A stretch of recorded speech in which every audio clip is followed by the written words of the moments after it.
பஹல்காம் தாக்குதலை தொடர்ந்து சிந்து நதிநீர் ஒப்பந்தத்தை இந்தியா நிறுத்தி வைத்தது.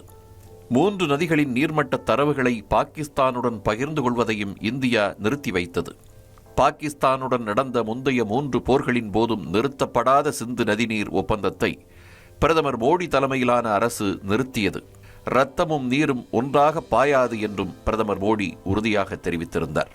சிந்து நதியின் தண்ணீரை தடுத்தால் அது நாட்டின் மீதான போர் நடவடிக்கையாக கருதப்படும் என்று பாகிஸ்தான் தெரிவித்த நிலையிலும் இந்தியா தனது நிலைப்பாட்டில் உறுதியாக இருக்கிறது.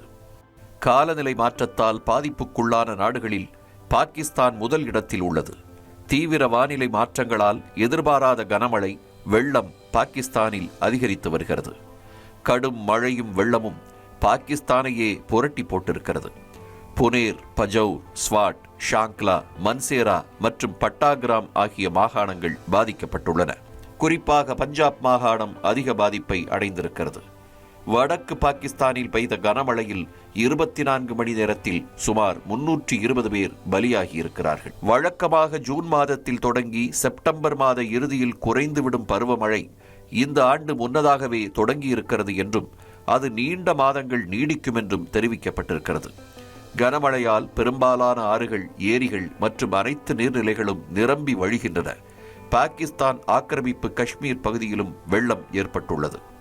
இந்திய எல்லையை தாண்டி சிந்து நதிப்படுகையின் ஜீலம், ரவி மற்றும் தாவி ஆறுகள் மற்றும் அவற்றின் துணை நதிகளின் நீர்நிலைகளை 24 மணி நேரமும் கண்காணிப்பதை உறுதி செய்யுமாறு அதிகாரிகளுக்கு ஜம்மு காஷ்மீர் ஜல்சக்தி அமைச்சர் ஜாவேத் அகமது ராணா உத்தரவிட்டிருக்கிறார்.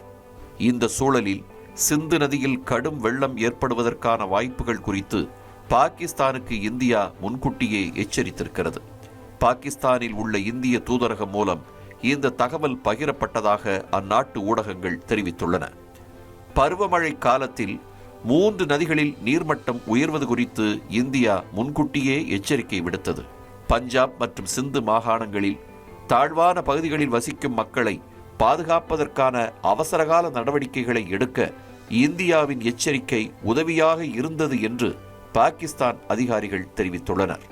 ஆபரேஷன் சிந்தூர் நடவடிக்கைக்கு பின் இந்திய பாகிஸ்தான் உறவு மோசமடைந்துள்ள நிலையில் வெள்ளம் குறித்து இந்தியா முன்கூட்டியே எச்சரித்தது நல்லெண்ணத்தின் அடையாளமாகும் என்று பாராட்டப்படுகிறது.